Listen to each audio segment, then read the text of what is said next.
Thank you for choosing Apparacity.com.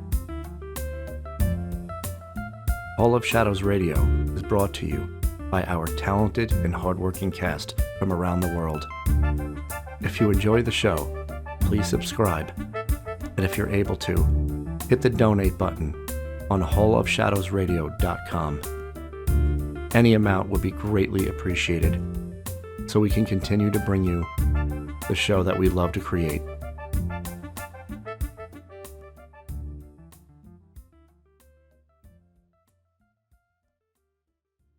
Welcome to the Hall of Shadows.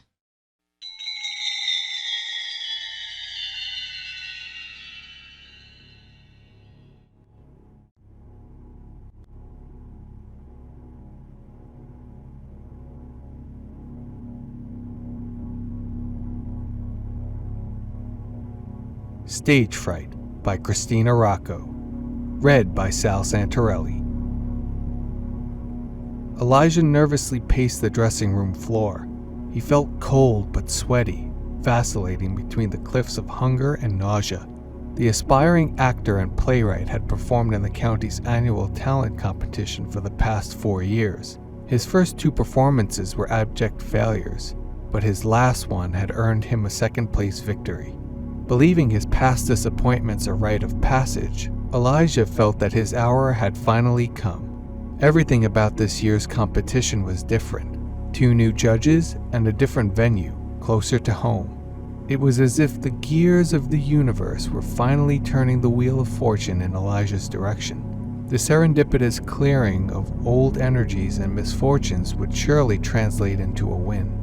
But despite his sterling faith, the young man critically observed himself in the dressing room mirror.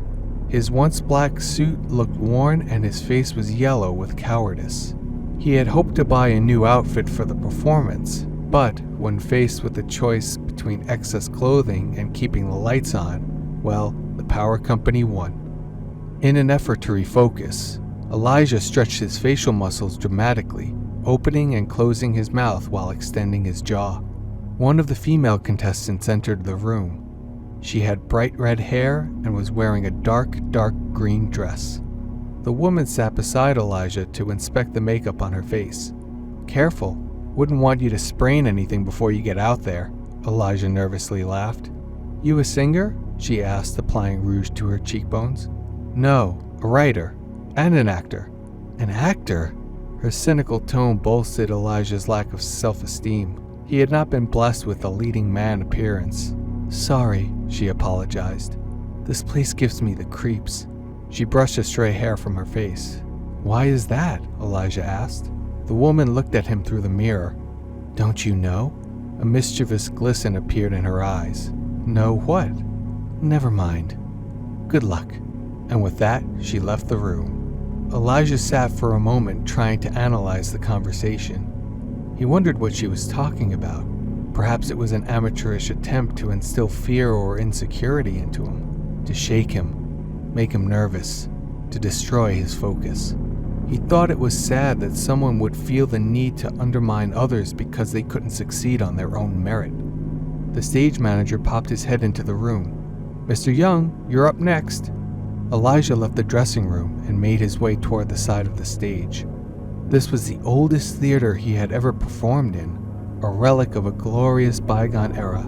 Its gilded moldings and crystal chandeliers, although beautiful, had chipped and faded with age. Elijah could feel the history buzzing within its walls. As he entered the wing, the smell of rotting wood and old dust swirled through his nose. It was a scent that thoroughly inspired him. He quickly looked down at his shoes to make sure they were tied when he saw an old black top hat lying a few inches from his feet. It was a very nice hat, Victorian in style, a perfect distraction from the old suit Elijah was wearing. He looked around for its owner, but there was no one in sight. Elijah swiped the hat off the ground, placed it confidently on his head, and slipped through the red velvet curtain. The lights above the stage were blinding. Elijah took a deep breath, faced with the gravity of the present moment. He had spent so many nights writing, revising, and rehearsing his one-man show. His only friends, a typewriter and crumbled pieces of paper. It was a first-person account of an oil tycoon's fall from grace. The piece appealed to all elements of the human experience: humor, sadness, irony, and hope. It was perfect. Elijah looked down into the pit and gave a slight nod of the head, signaling the pianist to begin playing the score he had composed. The music could barely be heard over the sound of his beating heart, which accelerated when he glanced out into the crowded theater. Elijah dug his heels into the stage, closed his eyes, and began the monologue. After a few words, his courage grew and he opened his eyes. While scanning the audience for reactions, he noticed something strange towards the back of the theater. The darkened outline of an abnormally tall man could be seen sitting in the last row. Elijah was unable to discern any of his features. He looked away, fearing a loss of concentration. "Focus on your lines," he said to himself, closing his eyes again. In his mind, he could see the words of his manuscript levitating off the pages as he spoke them. Reaching the second paragraph, he opened his eyes. The figure was closer this time, 3 rows closer than before. The startled performer looked at the stage manager peering out from the left wing. Did he also see this strange attendee? Elijah began to sweat, and his knees knocked violently against one another. He returned his attention to the middle of the auditorium. The man was even closer than before, seated in the second row.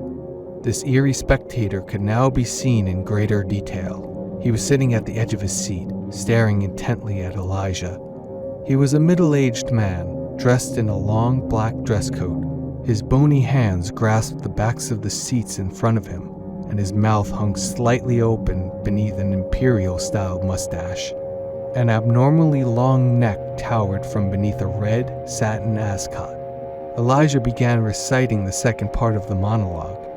Feeling his voice tremble, he lowered his head towards the floor. "Stop trying to ruin this for yourself," he thought. Elijah looked up. The man was no longer in the audience.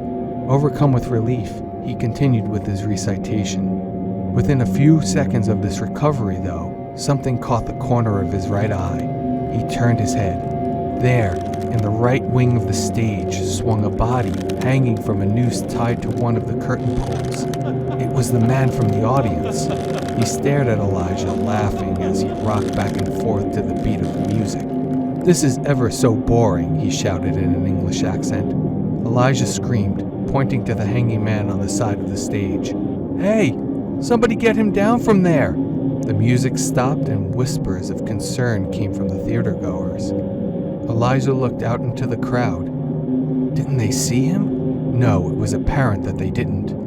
Elijah pushed himself to continue. This was the finale, the best part of the story, when the narrator finds God. Elijah stuttered through the next few lines. "You are losing them," the man teased. The ghostly apparition then jumped down onto the stage and began walking toward Elijah. Elijah dropped to the ground and curled up into the fetal position, hiding his face in the top hat. He prayed this was all a nightmare, that he would soon wake up in his grimy downtown apartment. He felt a presence hovering over him. "I believe you have something of mine," whispered a voice into Elijah's ear. The stench of rotten breath made Elijah wince with disgust.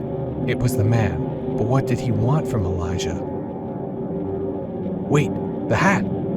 He quickly sat up and threw it across the stage. "Thank you." The man walked away, picked up the hat, and returned it to his head. His left foot disappeared off the stage when he suddenly pivoted towards Elijah. "I suggest you stop this now." Elijah looked up at the man with a look of defeat. "Stop what?" "All of this," he said, framing the stage and lights with his hands. "That for which a man's heart lives will also be the thing that robs it of its last beat." Unable to process the man's words, Elijah clasped his hands to his face and sobbed uncontrollably. The audience cheered. Elijah confusedly looked out into the auditorium to see that people had risen to their feet, filling the air with applause. He clumsily took a bow and walked off stage. "That was incredible!" cried the stage manager. "Did you really see him? The hanging ghost? They say he was a failed actor." Elijah shook his head. No, just some research and improvisation. Elijah never told anyone what had really happened that night. He worked his way through the professional theater community and finally made his Broadway premiere almost a decade later. Sadly, the county soon found itself in the depths of a recession, and the show was canceled after only a few months. The actor never recovered. Alone and virtually penniless, Elijah died 3 years after the closure. He had hung himself from the ceiling fan of his grimy downtown apartment. His suicide note, a small piece of folded paper, was found inside the old black top hat lying beneath his corpse.